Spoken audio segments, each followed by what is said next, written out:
Really? On first pick. They don't care. I mean, one of Audi's most played champions. That makes his most sense. played champion at the moment. And I mean, you said already a lot of teams are starting to prioritize this Ornn more in the LPL. I know it's been like that for a long time elsewhere, but not so much here in the Chinese region. So I'm still kind of looking at this going, right, how do we want to try and approach this then? Because it means that you are going to get the same matchup again for EDG last time, where you're going to get the Aphelios, more than likely going to be the Ezreal here going through for EDG. Same support as well going over for DMO, so it's not looking like much has changed for the bottom lane here on either side. Nor for EDG. It's going to be the same picks once again. And what does that mean? Rek'Sai? Yep, lock it in. And let's go to the second ban phase. Give me something new. Yeah, I mean, look, sides might have swapped, but this is looking fairly similar to game number 1. So, yeah, look, I mean, both teams kind of going, no, look, we're happy with the draft the way that it worked. It was more so the way we operated in it. We'll have to see if we will continue forward. Still the option, though, for EDG to ban away the likes of this Azir, which was give them a little bit of nuisance just in trying to get onto Shubin in some of these fights. So I think definitely this is an option EDG should consider here. That's why you're expecting to see the Azir again if it's not banned away. You've got the AD jungler. DMO in game 1 ran the AP solo laners in Mordekaiser, in Azir. Scout will not get his LeBlanc again. DMO making sure of that. Starting to have a look now. I mean, there's so much that both these guys have played that you're going to be going right down the list to figure out what they want to start banning away from the mid lane. You do have a pretty mid-game heavy team, at least when the Ezreal and the Lee Sin here for EDG. So I was going to say if they wanted to go towards something like the Zoe, or if they want to go towards something like this, the TF, or maybe even a Galio that we've seen a little bit before, we could potentially go towards something along these lines. What we've seen in game 1, I mean, when you add Ornn, when you add Ezreal, because Ezreal's bloody great late. Yeah. Ezreal's fantastic late. That's why I love seeing the matchup, not so much from Aphelios side, but seeing Ezreal into Aphelios. Both those 80 carries can be so situational within their compositions. So what is the change? Because with no Scout, LeBlanc, with Twyla's champion pool getting shortened a little bit, I wonder here if DMO were just going to first rotation the Azir if it's not banned, if they really want to prioritize it that heavily. Otherwise, you could end up seeing Scout going back towards something like the Echo that you were talked about already to see if they can make something work for them through this more assassin-focused, again, mid laner. Bear was banned last game, actually, in the first ban phase. So, okay, Chalitza, show us what's up. So at least here on DMO's side, you're looking at a very much more of an aggressive, let's get into the face of EDG this time. You've got the Bear for the engage. You've got the Rek'Sai who wants to be getting in on top of people as well. So DMO this time around looking to have a little bit more agency when it comes to those fights rather than waiting for EDG to engage on top of them. And Scout just says, I'll take it this time. Yeah. So I mean, look, Scout is super good in this Azir. He had a crazy high win rate on it in spring. Doesn't have the same this time around coming into summer, but he'll start to rack up a few of these as the split goes on, and he's looking to add one more to that notch. Ah, good. Of course. So, this is built to dive. I mean, we'd say that with the Volley Bear due to Stormbringer with Rek'Sai, but with Twyla in the mix, this is built to dive, and is a very interesting comp. And I also want to say, by the way, that Twyla, although this Zillion he didn't pick up the win with, Twyla's Zillion is so damn good. So I am not going to be surprised if we see him churning out a heap of damage when he hits this 2 items.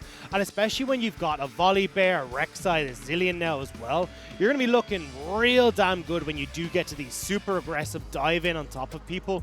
And with all this resets and resurrections that'll be coming through, this could be a bit hot to handle for EDG's side. More emphasis that can be put on to Shubin after game 1. Because this time, he's got more of a front line to play with as well. Plus, the safety of Azilian. So, be interesting to see how dynamics shift. Azir this time on the side of EDG. And some clear scaling that we saw last game play through once again. And it also means that now you've got a double way of playing around this Azir Emperor's Divide. So oftentimes when we look at this Emperor's Divide, it's like, cool, this is going to be able to reset your fights. You're going to be able to at least shove back these dive compositions and give yourselves a moment to breathe. But when you've got the likes of a Zilean and a Volibear paired together, you've now got the Q on the Volibear. He's going to be sped up by the Zilean, so you're looking at a super quick bear that's going to be running you down. And there is always the opportunity that then that Emperor's Divide needs to be blown earlier rather than later, and then you get the ultimate coming through from Volley as well to just jump over and keep this fight going. It's a time bear. It's like a timeshare, but more important here this game around for DMO. Let's go. It's game 2, and we've got Groovy Zilean. Oh, yeah.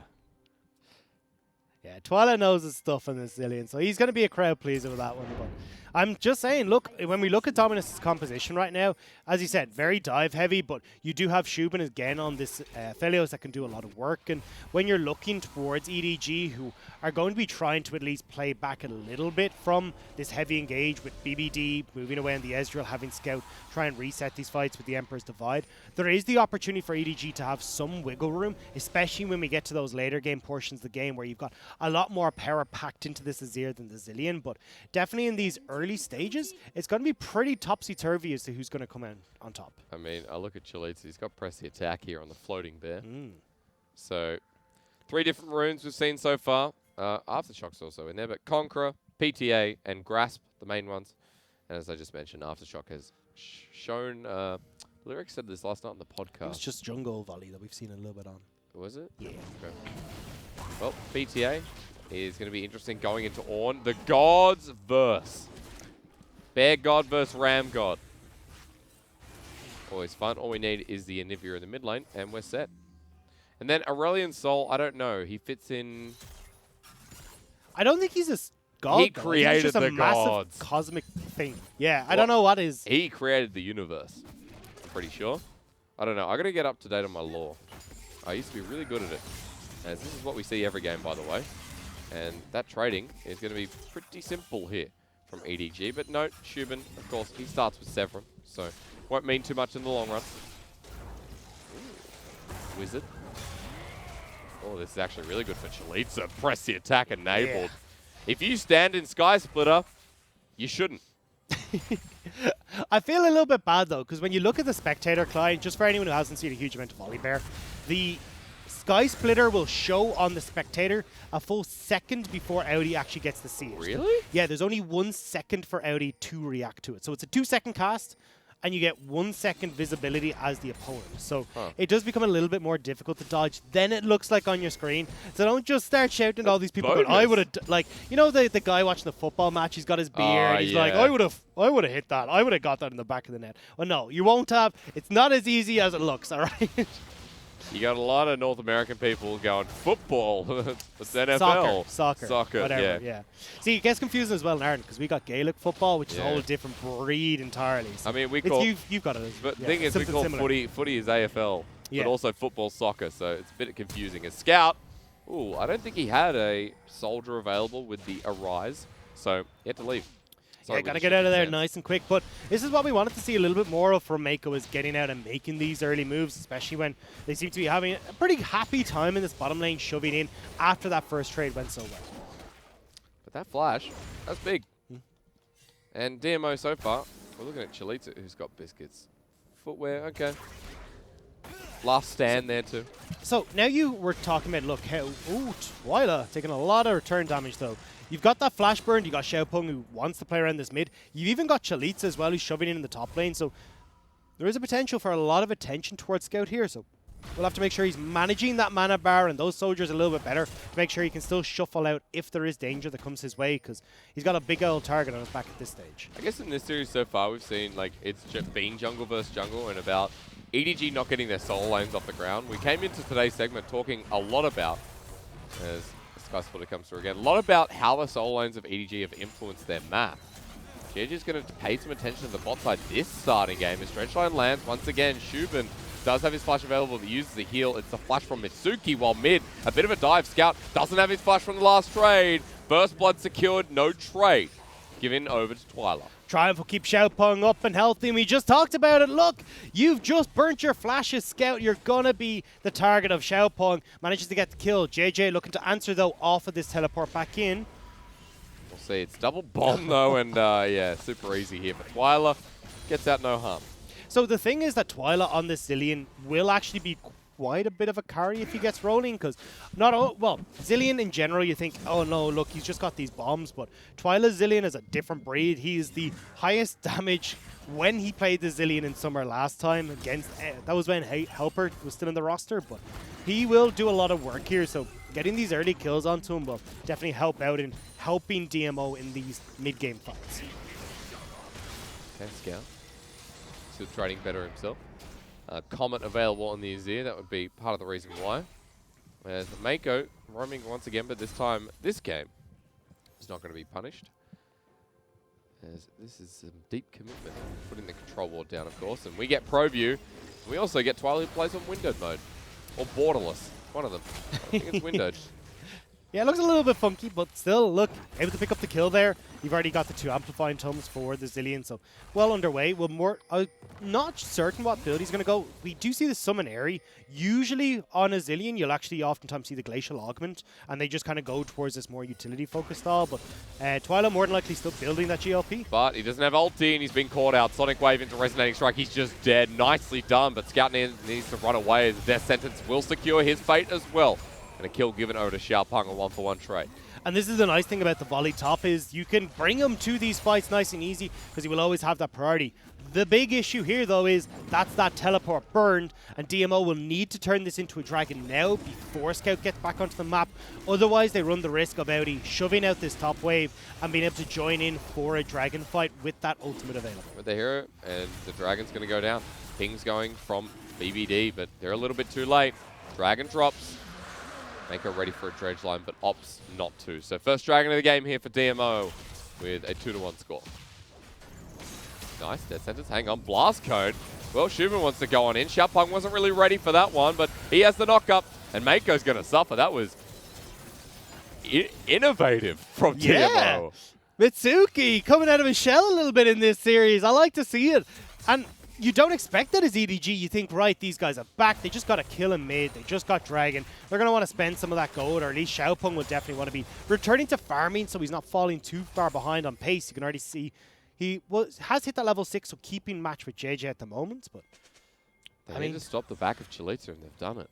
Yeah. Here comes Scout, but no, it doesn't have the ulti available either.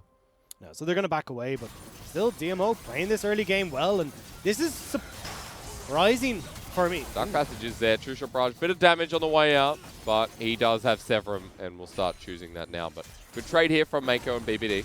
I'm surprised to see this from EDG, though, because they were so strong on First Bloods, but they're falling behind here. Bit of damage out from Chalita. Second part of the W going to come through as Stormbringer under the turret. Out he calls the Forge God, gets the knockup, but not in time. Well played by Xiaopeng for his second kill. Jie, he's got this as well. I mean, you can try, but there's no wave, there's no way out, and you will manage to turn that back around. Meanwhile, but Audi's still going to lose out on a lot of CS top lanes. What's happening here? Twyla's on a journey of some kind. The Wizard will give over a kill to Scout. Oh, doesn't have the damage to clear the back creeps. Oh, that's heartbreaking. Yeah, we'll manage to go down there, and with JJ now knowing, hey, Twyla's gone, he's got no TP. Xiaopeng's out of the picture too. I can start up this Rift Herald. This has been a very big turn of events. This has been a weird early game, to be honest, man. When you get a Zillion. Let's have a look and see what happened mid, because bottom left-hand of your screen, oh, he was shoved back. Yeah, and then obviously not wanting to run back in towards the Azir, but here we go, Xiaopeng. Yeah, we are now acting more like the LPL. The full-in engage comes through. Demo start to kill off, but Audi with a 2-man knockout yet again. Chalita back with the Dark Passage. Scout's now here, but he doesn't have the Emperor's Divide. However, Herald is stopped. Look at BBD, though. He's still shoving in this bot lane. So when you've got that jungler now down for DMO, they can't start up the Rift Herald, and you're getting this turret plates onto BBD. So EDG are winning out in this. This has been a more blood-heavy game. Definitely has been. Plate's gone down. You mentioned BBD. He's already got the Sheen. Show me Tip. And then what? Only the boots on top of that for now, but still a very good start here for the Ezreal. While JJ returns and says round 2. Gonna be looking to start this up. There isn't people here from DMO, but he's not gonna do it fast enough before the likes of Mitsuki can roam up this river. You got Xiaopeng in the wings, and Chalitza almost having access to that ultimate again. Gonna be a little bit of time, so if they can force EDG back, they might be able to do something. No, they're not going for it. They've just decided to give this one. Fair enough. Well, I mean, look, they're gonna get these turret plates anyway. Shubin's pushing here, so we'll just go, right, you know what? You guys are going to get this, Rift Herald, that's fine. We are getting the plates you're going to eventually get anyway in this bottom lane, so we'll just work with this instead. He got 3. That's what happens when you have Chakram as a Felios and you stand next to the turret. It's just so damn quick. So BBD straight means pretty much nothing now. With the BF sword, they get the extra shove in. It'll be a nice back here. DMO in this early game, yet again, leading in gold at the 10-minute mark. Not as severe as it was in Game 1, but still a nice lead to start the game off. And they've set themselves up for the mountain coming up in a minute 10. But don't forget, EDG will be the ones that outscale in the later stages. You got Nazir, you got that Ezreal, plus all the Ornn items to give out as well as nice little Christmas presents. So they're going to be in great shape when it comes to the later portion of the game. So if DMO are not getting this snowball rolling, there is the potential here that EDG just sit back, relax, maybe fight for a 3rd or 4th Drake, but we'll see how it goes. Maybe they manage to scheme one out of the hands of DMO. Feels nice when you are with a Zillion though. Xiaopeng hits 8 just so much sooner. The other bonus is like probably going to be a level up as the jungler if Twilight keeps funneling the experience, the passive of Zillion over to Xiaopeng. Xiaopeng already up a bit in CS, has Warriors, but so does GNGF. They're now grouping around, 25 seconds to this Dragon, and you can see Chalitza's actually walking down as well. Doesn't have the teleport, Audi does, so has shoved in that top lane and lane, and now they're going to look to see if they can fight nice and early, because if EDG are just able to play this back, they can have Audi shoving this top lane, but DMO going to start up this Dragon the second it spawns.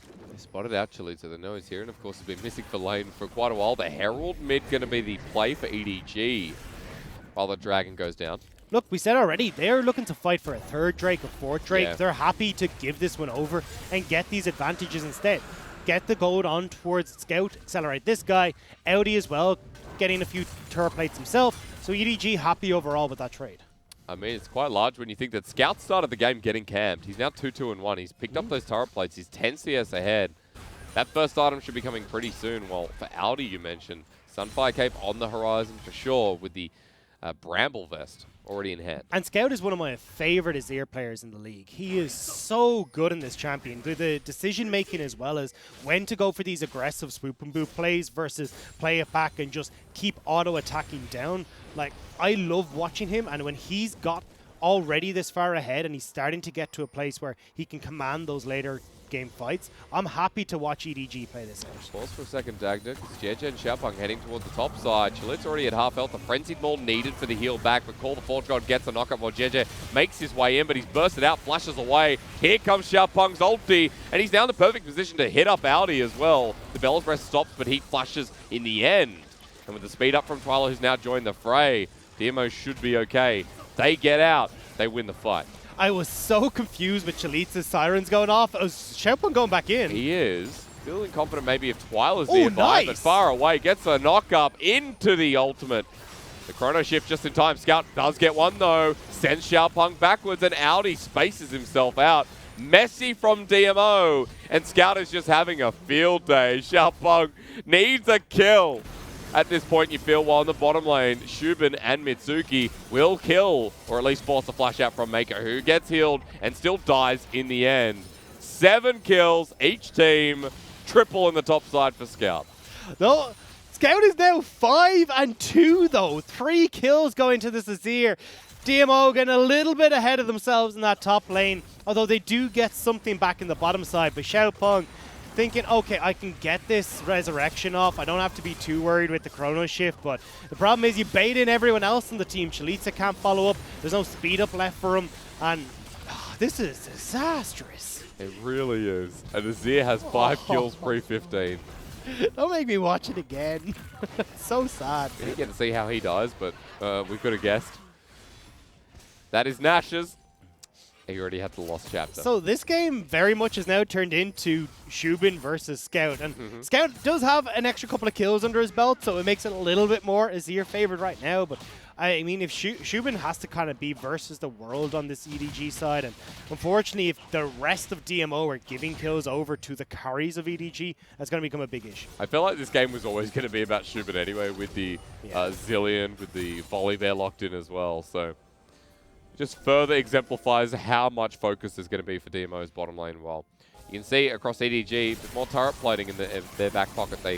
They're trailing by about 300 gold in this second game. But after what you saw with Scout and his Dark Seal that was in hand, high expectations now built out of this mid laner for Game 2. Looking at this Rift Herald spotting just under a minute. So EDG in a pretty good spot to try and fight for this if they want to. You have the Nash's Tooth, as you said, picked up for Scout, and they have control of this jungle too. And with Twile on the bottom side with no teleport, they can look to fight fairly quickly. Just getting forced out of their jungle a little bit here. Herald's going to be coming up. Herald number 2, that is. Scout. There's the gold on the left-hand side of your screen.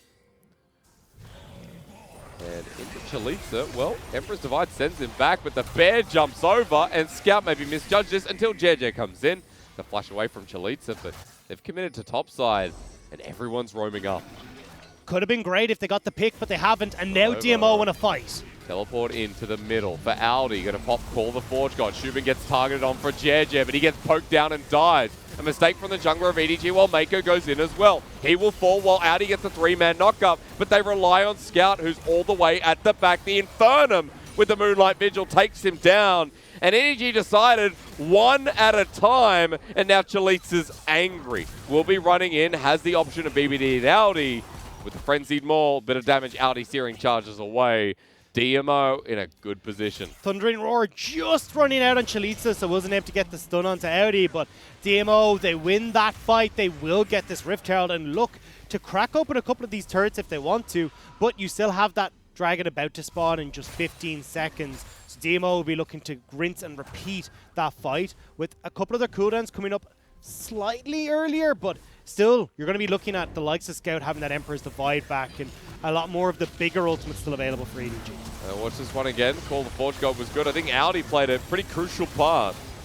But Zillion's ulti. Yeah, Audi got this big knock-up here. The problem was JJ went in earlier, couldn't get anything off with the Dragon's Kick, so he ends up just falling down. Great Moonlight Vigil from Shubin as well, but here we go. JJ still has kick. You've got a lot of ultimates here for EDG. Mitsuki just stands in the way of the soldier as well. True shot barrage, but Scout's going to finish this one up against the wall. Now Xiaopeng has to back away, and they've just given over the dragon. 4 versus 5. No ults on Audi, so here we go. Line. They want to start the fight, but look at Shubin in the back line here. Has Infernum for the fight. Audi's low. Double Bob kills him into the back. It's Dragon still secured by BBD, but Shubin is so confident. He's walked into the middle of the fight, kiting around. They can't kill him because Aphelios has his team after a triple after the shutdown before. It's ready to play round 2. And I thought that fight was going to go so much better for EDG. They had the ultimates available on BBD, Scout, JJ, and I was like, right, guys, here we go. Set up in the pit. When DMO run into you, just knock them back with the Emperor's Divide. But with both BBD and Scout's ultimate invested into trying to kill, I think it was Chalitza, but whoever they were trying to kill, well, it doesn't matter because now you've used 2 of these big ults that could have been enough to turn around this fight, and it opens up for Shubin to move in aggressively, knowing there's no Call of the Forge God there, and they can pick up that fight.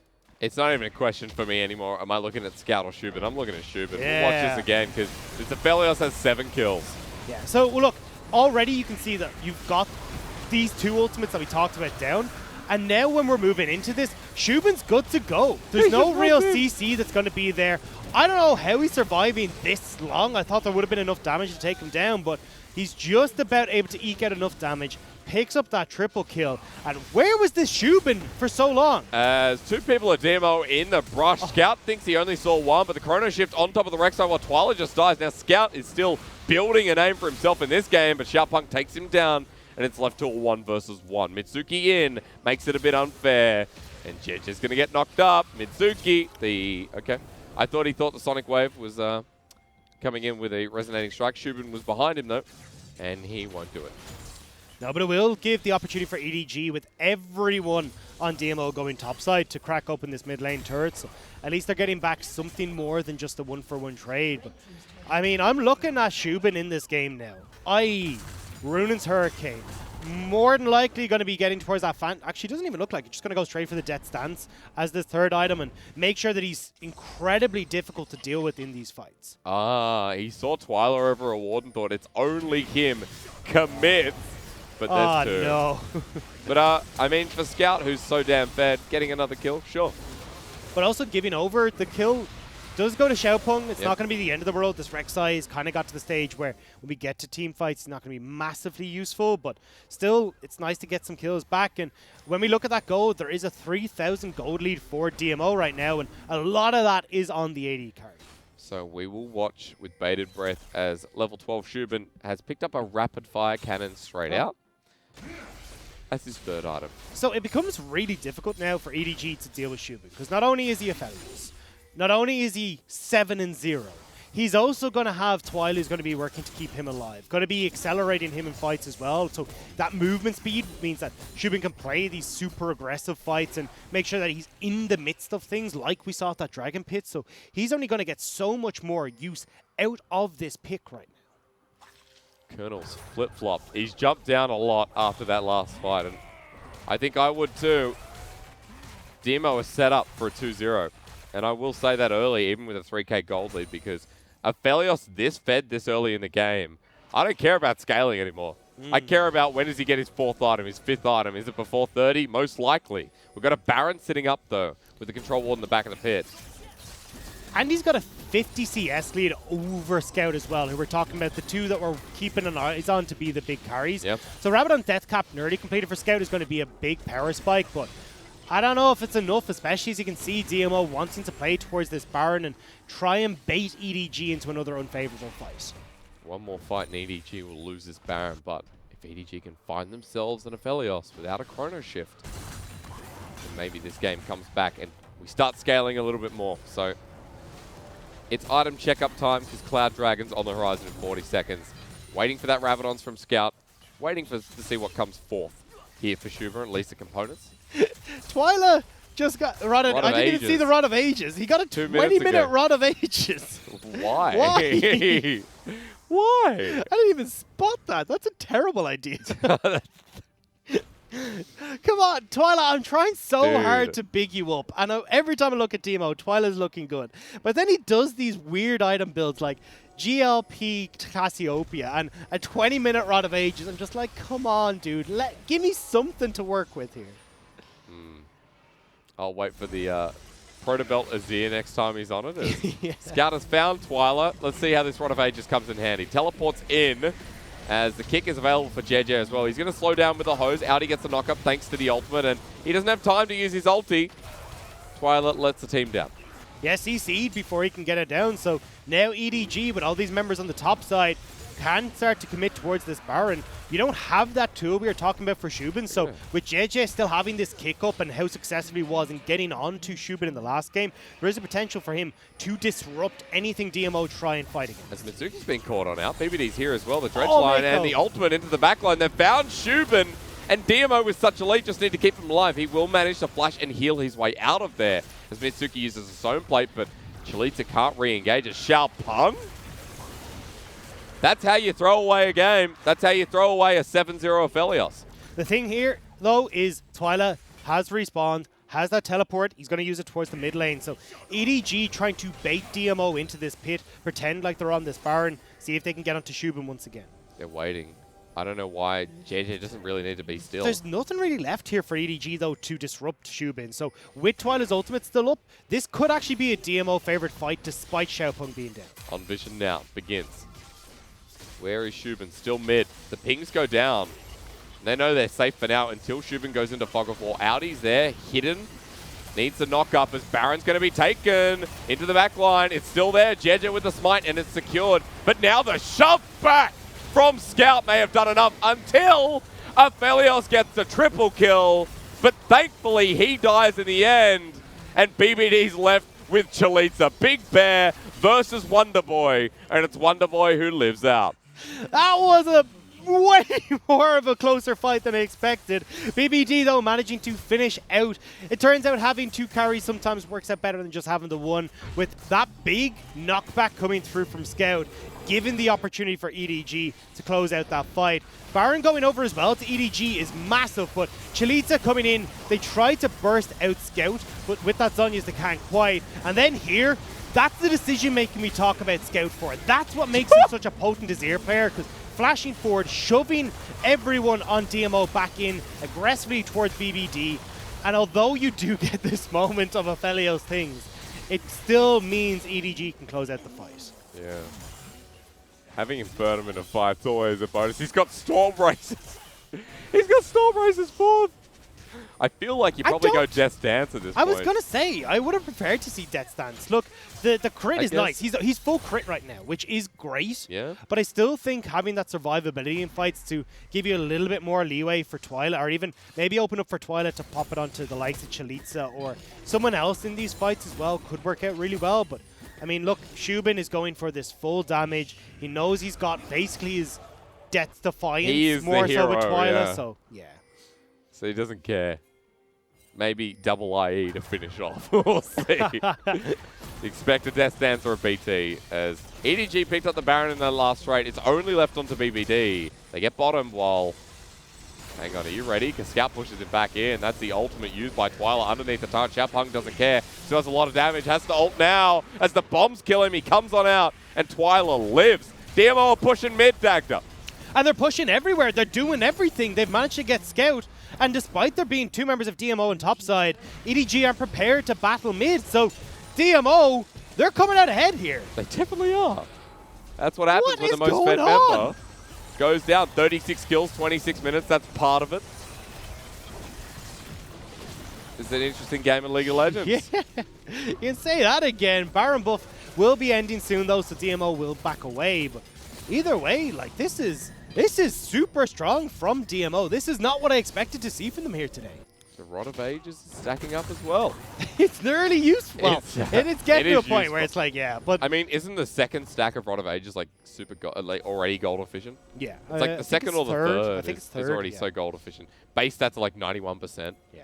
So it's obviously an efficient item, and with the way things are going, why not? Have more mana means you can throw more bombs, means you can also have more enough health as well, means you can play a little bit further forward. If you do get dove on, you've still got that survivability for yourself to just keep yourself alive, to keep Shubin alive. It's like this chain reaction of events that needs to happen, so then Shubin can carry. But he's doing that right now, 10-1-3. It looks like he's actually going to go in towards a Bloodthirster as that last item to get a bit more survivability in his kit. So, I mean, Shubin's all out on the damage right now. You know what I love about Xiaopeng this game? He's always behind enemy lines. He's pretty useful as a Rek'Sai, even at this point in the game. And Cloud Soul's on the horizon in 10 seconds. So DMO with control in River are begging EDG to walk in as teleport comes through. Apologies. That actually might be a GA, which I wouldn't mind either on Shubin instead of the Bloodthirster. But we'll have to see. The fight for now, because the turret's already poked them out. Scouts at half health thanks to Shubin. Cloud Soul given over. Of course, it won't be game-ending, but still, DMO feeling pretty comfortable. Mid-priority obtained by Scout, but DMO walking through this choke. Graviton with the ulti from the Moonlight Vigil connects, but that means Shubin can walk in. Still a lot of minions on this top side too as well, though. Needs to be cleared out. It does actually get the tower before they can get to it, so EDG, they do lose the soul, but it's a Cloud Soul, and I mean, you don't have a huge amount of champions that can use the soul portion of it, but definitely that 20% CDR, it's going to be super nice on the ultimate. So Twyla having that ultimate up a lot sooner, because it's super low cooldown at the moment anyway for this Zilean, so I like it. I mean, it'll work out pretty well for what DMO are looking to do. Bear's going to be fast after Stormbringer for about 6 seconds, so that's always fun. He's also got Righteous Glory, so setting everything up for Shubin to carry in the back. Let's wait until see what that BF sword turns into, because the way this game's gone, if he had a GA, he would live twice. James Bond completely. You always live twice if you're a failure. Probably is the most James Bond kind of character, right? He has different weapons. Yeah. Uses them all really well. He's got Q, who he gives never them to him dies. As well. You know, yeah. People keep thinking he dies, but he always comes back. Yeah, that's right. Thresh is Q. No, I mean, he's got his sister. Just gives his him all sister's he's cute, got sorry. Q's, the armor, you know? It's like, I got this gadget for you. How don't you want to try it out? Yeah. Always, you know, just uses the gadget without asking.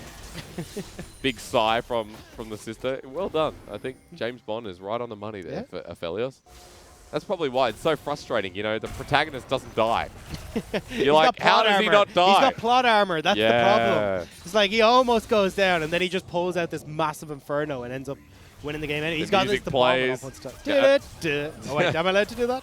I don't know. That's all right. There's a lot of DMCA. I'm not ready for this. Already in the deep end. I don't think it's going to pick out your voice, don't worry. Actually. I don't know. I'm pretty much pitch perfect, to be honest. No, I got a DMCA through Twitter, actually. Yeah, I remember seeing it. Yeah, Old Town Road. I'm kind of upset about that. It was a very old video. It wasn't even a good video. I'm like, okay, I'll just delete it. As we've been here mid for about 200 hours now. As Twyla coming in for the ultimate clockwork roundup. Baron's up, though. That's why you see waves being pushed. And EDG stuck mid while DMO make the move. But they're on a ward. And we begin the dance again. But this is just going to go down. Someone get there. They're trying to. Audi does have Call of the Forge. Like, he's Mitsuki with the engage in the backline. Box is there. Subin sets up the turret down on the Maker as the flash away. Call the Forge got great with 3, but Scout's all the way in the back. Xiaopunk goes a bit too far forward, but Mitsuki finds a re-engage. Xiaopunk somehow lives for so damn long, but Subin is at full health. BBD Tryman over the wall. He flushes on in because he has the Zillion. And this clockwork roundup has ended with another triple over to DMO's 80 carry. Who needs a karma when you got the Zillion? Shubin's feeling it, and he's looking to close EDG out in a 2-0 stop. DMO on the verge of their first ever series win here in the LPL Summer, and they do it in style. Cleanly against EDG, they bait them in. 13-1-4. Shubin is just that Aphelios player. I'm sorry for you, Helper, but there's no damn way you're getting back on this roster. Subin looking clean on this Aphelios. DMO hanging all their hopes on this AD carry, and he comes out clutch. A big way to finish off the series. A 2-0 for